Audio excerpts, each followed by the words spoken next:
அன்பு நேயர்களுக்கு இனிய வணக்கம். மிதுனம் ராசிக்கார நேயர்களுக்கு நம்ம இன்னைக்கு வீடியோ பதிவுக்கு முழுமையாக போகிறதுக்கு முன்னாடி முருகரை மனதார வணங்கிட்டு வீடியோ பதிவுக்குள்ளே போகலாங்க. ஓ முருகா போற்றி, ஓ முருகா போற்றி, ஓ முருகா போற்றி, எனக்காக்கும் முருகனே போற்றி. நல்லதே நடக்கும், நல்லது மட்டும்தான் நடக்கும். நம்முடைய மிதுனம் ராசிக்காரங்களை பொறுத்த வரைக்கும் இவங்க கிட்ட புத்திசாலித்தனம் அதிகமாக இருக்கு, பேச்சும் திறன் அதிகமாக இருக்குங்க. இவங்க கிட்ட கம்யூனிகேஷன் லெவல் அதிகமாக இருக்கு. இவங்களுடைய பேச்சு அடுத்தவங்களின் மனசை கவரக்கூடிய பேச்சாக இருக்கும். சமுதாயத்தில் மிகப்பெரிய பிரபலமாக இவங்க இருப்பாங்க. அதிகம் யோசிக்கக்கூடியவங்களாக இவங்க இருக்காங்க. இவங்க காதலில் ஆழம் கொண்டவங்களாக இருப்பாங்க. குடும்பத்தின் மீது அதிக பாசம் கொண்டவங்களாக இருக்காங்க. செய்யக்கூடிய தொழிலை ஆர்வத்தோடு செய்யக்கூடியவங்களாக இருக்காங்க நம்மளோட மிதுனம் ராசிக்காரங்க. இவ்வளவு அருமையான நற்குணங்களை கொண்ட மிதுனம் ராசிக்கார அன்பர்களே, எல்லாரும் ஆரோக்கியமாக இருக்கீங்களா? ஏங்கம்மா நீங்கள் வர எங்களை பார்த்து இப்படி ஒரு கேள்வி கேட்குறீங்களே? எங்கள் வாழ்க்கையில் இருக்கக்கூடிய பிரச்சனைகளை பார்த்தா ஆரோக்கியமாக சந்தோஷமாக வாழ்கிற மாதிரியா தெரியுது. நாங்களே ஒவ்வொரு நாளும் எப்படி வாழ்கிறதுன்னு தெரியாமல் முடிச்சுக்கிட்டு இருக்கோம் அப்படின்னு உங்கள் மனசில் நினைக்கிறது புரியுதுங்க மிதுனம் ராசிக்காரர்களே. உங்கள் வாழ்க்கையில் இருக்கக்கூடிய இந்த கஷ்டத்துக்கெல்லாம் இனி வரக்கூடிய காலங்களில் தீர்வு கிடைக்க போகுது. உங்கள் வாழ்க்கையில் நிம்மதியும் சந்தோஷமும் நிலைச்சிருக்க போகுது. உங்கள் வாழ்க்கையில் இதுநாள் வரைக்கும் இருந்த அனைத்து பிரச்சனைகளுக்கும் தீர்வு கிடைக்க போகுது. திருமண வயதில் இருப்பவர்களுக்கு திருமணம் நடக்க போகுதுங்க. குழந்தை பாக்கியம் இல்லாதவர்களுக்கு குழந்தை பாக்கியம் கிடைக்க போகுதுங்க. பூர்வீக சொத்து ரீதியாக இருந்த அனைத்து பிரச்சனைகளுக்கும் தீர்வு கிடைக்க போகுது. உங்களுக்கு வரவேண்டிய பூர்வீக சொத்து உங்க கையில வந்து சேரப்போகுதுங்க. நீங்க புதுசா நிலம் வாங்க போறீங்க, வாகனம் வாங்க போறீங்க, நகை வாங்க போறீங்க. உங்களை விட்டு பிரிந்து சென்ற உறவுகள் எல்லாருமே இனி வரக்கூடிய காலங்கள்ல உங்களை தேடி வரப்போறாங்க. உங்களுடைய படிப்புக்கும் தகுதிக்கும் ஏற்ற மாதிரி நல்ல வேலையெல்லாம் உங்களுக்கு கிடைக்க போகுதுங்க. உங்களுடைய உடல்நிலை ஆரோக்கியமா இருக்க போகுது. குடும்பத்துல சந்தோஷம் நிலைச்சிருக்க போகுதுங்க. ஜோதிட சாஸ்திரத்துல 3வது அமைந்துள்ள ராசி தாங்க நம்மளோட மிதுனம் ராசி. நம்மளோட மிதுனம் ராசிக்காரங்க தைரியசாலியா இருப்பாங்க. மிதுனம் ராசியனுடைய அதிபதியின் புதன் பகவானுங்க. மிதுனம் ராசியில் இருக்கக்கூடிய நட்சத்திரம் யாராருன்னு பார்த்தீங்கன்னா மிருகசீரிசம் 3, 4ஆம் பாதங்க, திருவாதிரை, புனர்பூசம் 1, 2, 3ஆம் பாதம். இவங்க எல்லாரும் நம்மளோட மிதுனம் ராசியில இருக்கக்கூடிய நட்சத்திரங்க. புதன் பகவான் மிதுனம் ராசியை ஆட்சி செய்கிறாருங்க. நம்மளோட மிதுனம் ராசிக்காரங்களுக்கு நட்பு ராசியா இருக்கக்கூடியவங்க யாராருன்னு பார்த்தீங்கன்னா ரிஷபம், கன்னி, துலாம். இவங்க எல்லாரும் நம்மளோட மிதுனம் ராசிக்காரங்களுக்கு நட்பு ராசியா இருக்காங்க. மிதுனம் ராசிக்காரங்க வாழ்க்கையில எவ்வளவு கஷ்டம் வந்தாலும் தைரியத்தை விட மாட்டாங்க. முயற்சி பண்ணிக்கிட்டே இருப்பாங்க. அடுத்தவங்க செய்ய முடியாதுன்னு ஒதுக்கி வச்ச காரியத்தை கூட அழகா திட்டம் தீட்டி அந்த காரியத்துல வெற்றி அடையக்கூடியவங்களா இருப்பாங்க நம்மளோட மிதுனம் ராசிக்காரங்க. எப்போதுமே சுறுசுறுப்பா இருப்பாங்க. மீன் போன்ற அழகிய கண்களை கொண்டவங்களா இவங்க இருப்பாங்க. இவங்களுக்கு சோம்பேறித்தனம் சுத்தமா கிடையாதுங்க. மிதுனம் ராசிக்காரர்களே, உங்களுக்கு இந்த கார்த்திகை மாதம் மிகவும் சிறப்பு வாய்ந்த மாதங்க. ஏன்னா சூரிய பகவான் காலச்சக்கரத்தின் 8ஆம் இடத்திலிருந்து அருள் பாலிக்கிறார். திருவண்ணாமலை தீபம் இந்த மாதத்தின் முக்கிய அம்சமாக இருக்கு. பரணி தீபம் வீட்டில் ஏற்றுவது முன்னோர்களின் ஆசிர்வாதத்தையும் குடும்பத்தில் மகிழ்ச்சி, செல்வம், லட்சுமி கடாட்சம் போன்றவற்றை தரும். திருவண்ணாமலை தீபத்தை தரிசிப்பது பெரிய புண்ணியம். இது முன்னோர்களின் சாப நிவர்த்தி, திருமணம், குழந்தை பாக்கியம் போன்ற வேண்டுதல்களை நிறைவேற்றும். மிதுனம் ராசிக்காரர்கள் எதையும் ஆழமாக யோசித்து தெளிவு பெறும் வரை விடமாட்டாங்க. அவர்கள் சமயோஜித புத்தியில் சிறந்தவங்க. அவர்களை யாராலும் வெல்ல முடியாது. அவர்கள் சிறந்த திட்டங்களை தீட்டுவாங்க. ஆனால் சில நேரங்களில் அதிகப்படியான யோசனைகளால தவறுகள் நேரலாம். இருப்பினும் அவர்கள் தைரியம் மற்றும் தன்னம்பிக்கை உடையவங்க. இந்த ராசிக்காரங்க எதையும் சமாளிக்கும் திறமை பெற்றவங்க. எதிலும் நிரந்தரம் இல்லை என்பதை உணர்ந்து செயல்படுவாங்க. மிதுனம் ராசிக்கு கார்த்திகை கார்த்திகை மாதத்தில் வேச யோகம் கதவை தட்டுதுங்க. குரு பகவான் ராசிக்கு 2ஆம் இடத்திலும், கேது பகவான் 3ஆம் இடத்திலும், சுக்கிர பகவான் 4ஆம் இடத்திலும் ஆட்சி பெற்று இருக்கிறார். சூரியன் மற்றும் புதன் சேர்க்கையால் ஆதித்ய ராஜயோகம் உருவாகுது. சூரியனுக்கு 2ஆம் வீட்டில் சுக்கிரன் சஞ்சரிப்பதால் உங்கள் வாழ்க்கையில் நல்லது தாங்க நடக்கும். கெட்டதுங்கிற பேச்சுக்கு துளி கூட இடம் கிடையாதுங்க. சூரியனுக்கு 2ஆம் வீட்டில் சுக்கிரன் சஞ்சரிப்பதால் வேச யோகம் உருவாக்குது. இந்த யோகம் சரியான திட்டமிடல் மற்றும் வெற்றியை தரும். கார்த்திகை நட்சத்திரம் திருக்கார்த்திகையாக கொண்டாடப்படுகிறது. முருகப்பெருமானை வழிபடுவதால் முத்தான வாழ்க்கை உங்களுக்கு அமையுங்க. கார்த்திகை மாதம் முருகப்பெருமானுக்கு உரிய மாதங்க. ஒவ்வொரு செவ்வாய்க்கிழமையும் விரதம் இருந்து ஓம் நமோ குமராய நமக என்ற மந்திரத்தை 108 முறை சொல்லணுங்க. வீட்டில் விநாயகர் மற்றும் குலதெய்வத்தை வழிபட்ட பிறகு முருகப்பெருமான் படத்துக்கு செவ்வரளி மாலை அணிவித்து திருநீர் போட்டு வணங்குனீங்கன்னா உங்கள் வாழ்க்கையில் இருக்கக்கூடிய அனைத்து பிரச்சனைகளும் காணாமல் போயிடும். உங்களுடைய தலை விதி மாறும். கார்த்திகை மாதம் மிதுனம் ராசிக்கு ஆரோக்கியம், தொழில், உறவு, ஆற்றல், அதிர்ஷ்டமெல்லாம் தரக்கூடிய மாதமாக இருக்கு. தைரியத்தால் செயல்கள் சிறப்பான வெற்றியை கொடுக்கும். சொந்த தொழில் செய்பவர்களுக்கு புதிய சிந்தனைகள் மூலம் லாபம் அதிகரிக்கும். நிதிநிலையில் முன்னேற்றம் ஏற்படும். கடன்கள் தீரும். வாழ்க்கை துணை நேர்மையாக நடப்பார்கள். ஆரோக்கியம் மேம்படும். குடும்பத்தில் மகிழ்ச்சி அதிகரிக்கும். மன நிம்மதி கிடைக்கும். முன்கோபத்தை குறைத்து கொள்ளணும். வியாபாரத்தில் முதலீடுகளை கவனமாக செய்யணும். மாணவர்கள் கல்வியில் முன்னேற்றம் அடைவார்கள். பெண்களுக்கு குடும்பத்தில் சந்தோஷம் அதிகரிக்கும். உங்களுடைய ஆசைகளும் கனவுகளும் நிறைவேறக்கூடிய மாதமாக உங்களுக்கு இந்த மாதம் அமைஞ்சிருக்குதுங்க. மொத்தத்தில் மிதுனம் ராசிக்கு இந்த கார்த்திகை மாதம் கை கொடுத்து தூக்கி விடக்கூடிய மாதமாக இருக்கும்.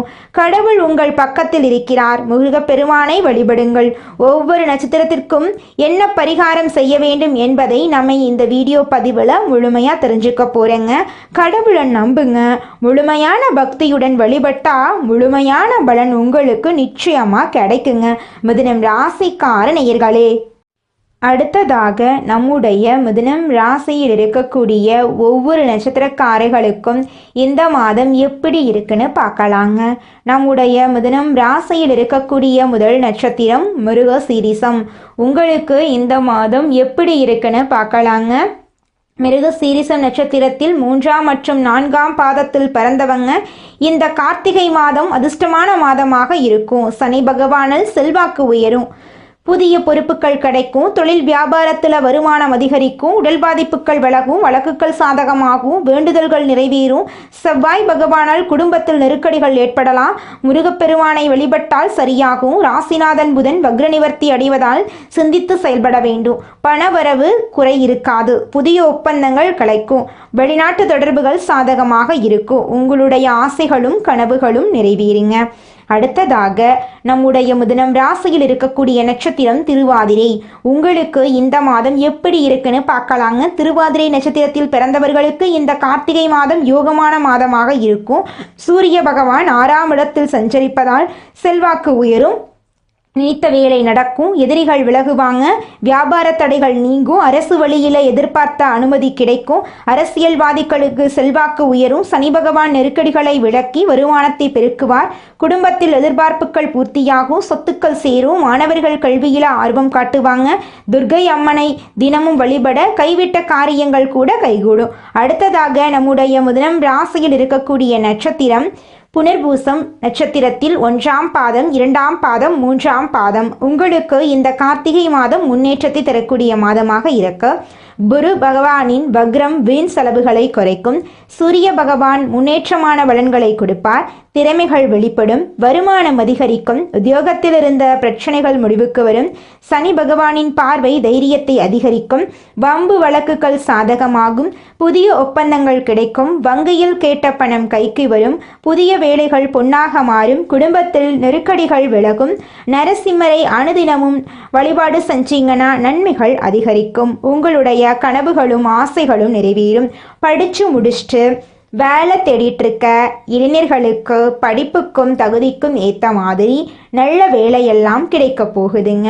உங்கள் வாழ்க்கையில் இந்த மாதம் மேலும் நல்லதெல்லாம் நடக்க நீங்கள் செய்யக்கூடிய பரிகாரம் என்னென்னு பார்த்தீங்கன்னா, உங்கள் வீட்டுக்கு பக்கத்தில் இருக்கக்கூடிய முருகர் ஆலயத்துக்கு போயிட்டு முருகரை மனதார வணங்கிட்டு வாங்க. உங்கள் வாழ்க்கையில் இருக்கக்கூடிய அனைத்து பிரச்சனைகளும் காணாமல் போயிருங்க. உங்களுடைய எண்ணம் போல உங்கள் வாழ்க்கையில் நல்லது மட்டும்தாங்க நடக்கும். ஓ முருகா போற்றி, ஓ முருகா போற்றி, ஓ முருகா போற்றி, என்னை காக்கும் முருகனே போற்றி. நல்லதே நடக்கும், நல்லது மட்டும்தான் நடக்கும். குலதெய்வம் எங்கேயோ இருக்குது, என்னமோ இருக்குது அப்படிலாம் நீங்கள் நினைக்க வேண்டாங்க.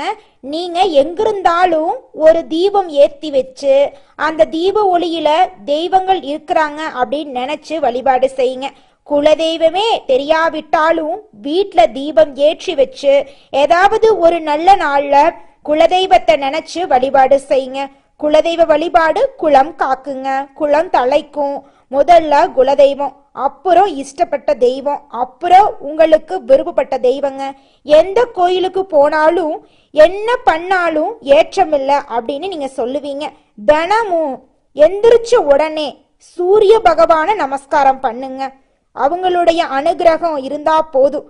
மற்ற கிரகங்கள் எல்லாம் சாதகமா இல்லைனா கூட பரவாயில்ல, அந்த சூரியனுடைய பிரகாசம் உங்க வாழ்க்கையவே பிரகாசமா மாத்திருங்க. அந்த வெளிச்சம் உங்களை வந்து சேருங்க. உங்க வாழ்க்கையில் இருக்கக்கூடிய கண்ணீரெல்லாம் கரைஞ்சு போயிருங்க. நம்மளுடைய மிதுனம் ராசிக்காரங்க இரட்டைத்தன்மை உடையவங்களா இருக்காங்க. முடிவெடுக்கிறதுக்கு முன்னாடி பல முறை யோசிக்கிறாங்க. மற்றவங்க தப்பா பேசிடக்கூடாது அப்படிங்கிறத ரொம்பவும் கவனமா இருக்காங்க. தன்னம்பிக்கை குறைஞ்சு கஷ்டங்கள் நிறைந்த வாழ்க்கையை இவங்க வாழ்ந்துட்டு இருக்காங்க. இனி வரக்கூடிய காலங்கள்ல இவங்களுடைய வாழ்க்கையில இவங்க எண்ணம் போலவே வாழ்க்கை சிறப்பா இருக்க போகுதுங்க. நவ கிரகங்கள் நட்சத்திரங்களின் ஆதிக்கத்தால தான் நல்லது கெட்டது நடக்குதுங்க. கிரகங்களோட நிலை, அவங்களோட சேர்க்கை, மாற்றம், இதை பொறுத்துதான் உங்க வாழ்க்கையில நல்லது கெட்டது நடக்கும். தலைவிதியை மாற்ற முடியாதுங்க நம்மளால. ஆனா வரக்கூடிய ஆபத்திலிருந்து நம்மளால தப்பிச்சுக்க முடியும். ஜோதிடம் அப்படிங்கிறது இருண்ட நம்மளுடைய வாழ்க்கைக்கு ஒரு வெளிச்சத்தை தரக்கூடியதா இருக்குதுங்க. ஆடி மாசத்துல சூரியன் கடகம் ராசியில போறதுனால மிதுனம் ராசிக்காரங்களுக்கு அற்புதமான பலன்களை கொடுக்க போகுதுங்க. இழந்த அனைத்தையும் நீங்க மீட்க போறீங்க.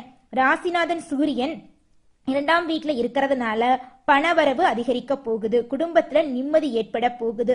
புதிய வேலை வாய்ப்புகள் உங்களுக்கு கிடைக்க போகுது. தொழில் தொடங்க வாய்ப்புகள் கிடைக்க போகுது. காதல் உறவு மேம்பட போகுது. முதலீடுகள்ல லாபம் கிடைக்க போகுது. ஆன்மீகத்துல உங்களுக்கான ஆர்வம் அதிகரிக்க போகுது.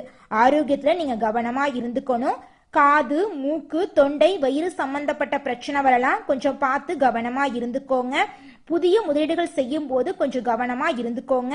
சேமிப்பு அதிகரிக்கக்கூடிய மாதமா இந்த மாதம் இருக்குதுங்க. மதுரை மீனாட்சி அம்மனை நீங்க வழிபாடு செஞ்சீங்கன்னா உங்க வாழ்க்கையில இருக்கக்கூடிய சோதனைகளை வச்சே நீங்க சாதனையாளரா மாறிடலாங்க. மிதுனம் ராசிக்காரங்களே, உங்க வாழ்க்கையில மேலும் நல்லதெல்லாம் நடக்க நீங்க செய்யக்கூடிய பரிகாரம் என்ன பாத்தீங்கன்னா, சனிக்கிழமைகள்ல ஆஞ்சநேயருக்கு துளசி அர்ச்சனை செய்யுங்க. செவ்வாய்க்கிழமைகள்ல முருகனுக்கு பாலாபிஷேகம் செய்யுங்க. உங்க வாழ்க்கையில இருக்கக்கூடிய தீமைகள் எல்லாமே காணாம போயிரும். உங்களுடைய எண்ணம் போல உங்க வாழ்க்கையில நல்ல விஷயங்கள் நடக்கக்கூடிய மாதமா இந்த ஆடி மாதம் இருக்குதுங்க. உங்களுக்கு இந்த ஆடி மாதம் அதிர்ஷ்டம் நிறைந்த மாதமா இருக்க போகுதுங்க. மனிதனா பிறந்த ஒவ்வொருவருக்கும் ஆசை இருக்கதாங்க செய்யும். அந்த ஆசைகளை அடைய நம்ம நினைச்சா மட்டும் பத்தாதுங்க. முழு மனசோட நம்மளுடைய ஆசைகளை அடைவதற்கான வழிய ஒவ்வொரு நாளும் என்ன பண்ணணும்னு யோசிச்சு அதற்கான திட்டங்களை தீட்டி உழைச்சுக்கிட்டே இருக்கணுங்க. உழைச்சா நிச்சயமா நம்மளுடைய ஆசைகள் எல்லாமே நிறைவேறிடுங்க. உங்க வாழ்க்கையில இனி வரக்கூடிய காலங்கள்ல உங்களுடைய அனைத்து ஆசைகளும் நிறைவேற போகுதுங்க. அப்படி ஒவ்வொரு மனிதனுக்கும் இருக்கக்கூடிய பொதுவான ஆசை என்னன்னு பாத்தீங்கன்னா 16 செல்வங்களையும் அடைந்து வாழணும் அப்படின்னு தான் ஒவ்வொரு மனிதனுடைய ஆசையும் இருக்குதுங்க. பணம் வேணும், பதவி வேணும், புகழ் வேணும், கௌரவம் வேணும் அப்படின்னு தான் ஒவ்வொரு மனிதனும் தினமும் வாழ்ந்துகிட்டு இருக்கான். அதை நோக்கிய பயணத்தை தான் ஒவ்வொரு நாளும் மனிதன் வாழ்ந்துகிட்டு இருக்கான். ஒவ்வொரு நாளையும் ரசிச்சு வாழ்றது கிடையாது. எந்த ஒரு மனிதனும் போராட்டத்துல தாங்க இந்த உலகத்துல ஒவ்வொரு மனிதனும் வாழ்க்கைய வாழ்ந்துட்டு இருக்காங்க. நீங்கள் இந்த நிமிஷம் வரைக்கும் உங்களுக்காக வாழ்க்கையை வாழறதே கிடையாதுங்க.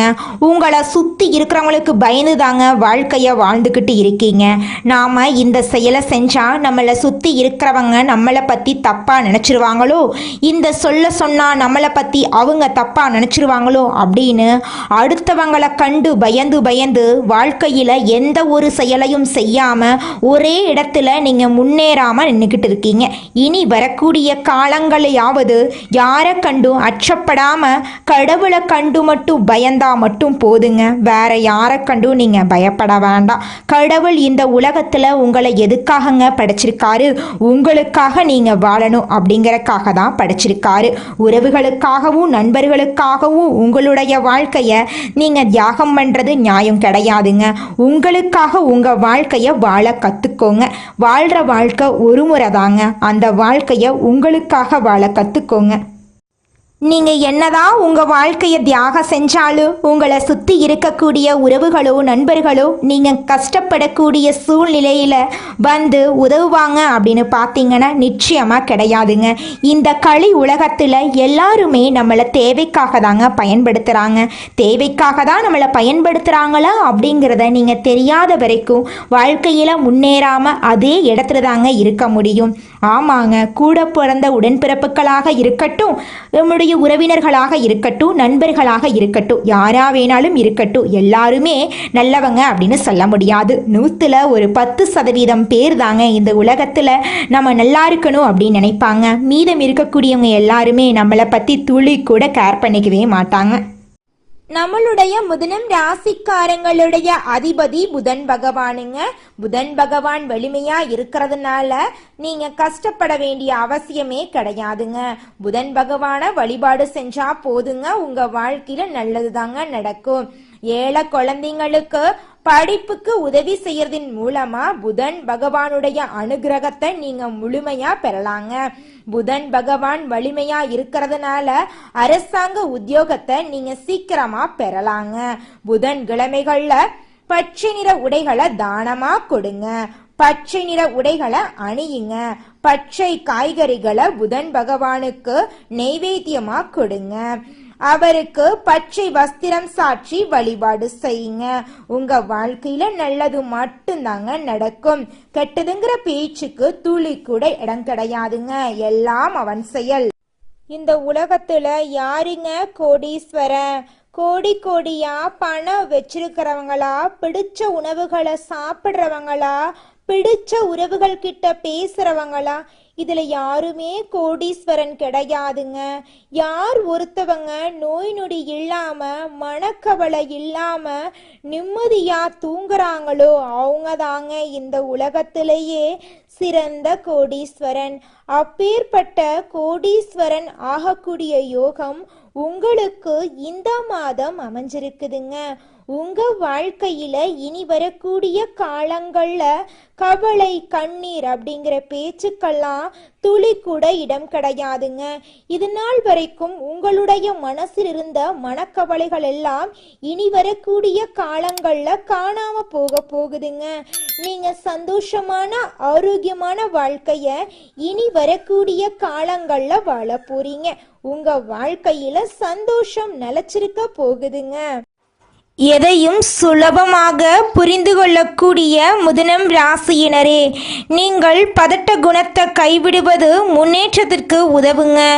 இந்த மாதம் காரிய தாமதம் உண்டாகலாம். நீங்கள் கொஞ்சம் எச்சரிக்கையாக இருந்துக்கோங்க. ஏதாவது ஒரு வகையில் மனக்குழப்பம் ஏற்பட்டு நீங்கள் போகுது. சாதாரணமாக பேச போக அது சண்டையாக மாறலாம். அதனால் பேசும்போது நீங்கள் கவனமாக இருந்துக்கோங்க. வேலை தவறி உணவு உண்ண வேண்டிய நிலை இருக்குங்க. பொருட்களை கவனமா பார்த்து கொள்றது நல்லதுங்க. தொழில் வியாபாரம் தொடர்பாக அலைச்சல் ஏற்படுங்க. வாடிக்கையாளர்களுக்கு சரக்குகளை அனுப்பும்போது பாதுகாப்பாக அனுப்புவது நல்லதுங்க. உத்தியோகத்தில் இருப்பவர்கள் வேலை பளு காரணமாக அலைய வேண்டிய சூழ்நிலை இருக்குங்க. குடும்பத்தினருடன் அனுசரித்து செல்வது நல்லதுங்க. கணவன் மனைவிக்கிடையே மன வருத்தம் ஏற்படலாம். கொஞ்சம் கவனமாக இருந்துக்கோங்க. பிள்ளைகளிடம் அன்புடன் பேசுவது நன்மை தருங்க. கலைத்துறையினருக்கு கொடுக்கல் வாங்கல்ல இருந்த பிரச்சனை தீரும். நீண்ட நாளாக இருந்த கஷ்டம் நீங்கும். எதையும் செய்து முடிக்கும் சாமர்த்தியம் உண்டாகும். அரசாங்கம் மூலம் லாபம் ஏற்படும். வெளியூர் அல்லது வெளிநாட்டு பயணம் சாதகமாக இருக்கும். அரசியல் துறையினருக்கு வாக்குவன்மையால் எதையும் சாதித்து கொள்வீங்க. புதிய பதவி புதிய பொறுப்புகள் எல்லாம் உங்களுக்கு கிடைக்க போகுது. மேலிடம் கொடுத்த வேலையை செய்து முடித்து நபர்களின் நன்மதிப்புக்கு நீங்க ஆளாக போறீங்க. பெண்களுக்கு வீண் மனசஞ்சலம் ஏற்பட்டு நீங்கும். உடைமைகளை கவனமாக பாதுகாத்து கொள்வது நல்லதுங்க. மாணவர்களுக்கு கல்வி பற்றிய வீண் பயம் ஏற்பட்டு நீங்குங்க. வாகனங்களை கவனமாக வைத்துக்கொள்வது நன்மை தருங்க. உங்க வாழ்க்கையில இந்த மாதம் நல்லது மட்டும்தாங்க நடக்கும். கெட்டதுங்கிற பேச்சுக்கு துளி கூட இடம் கிடையாதுங்க.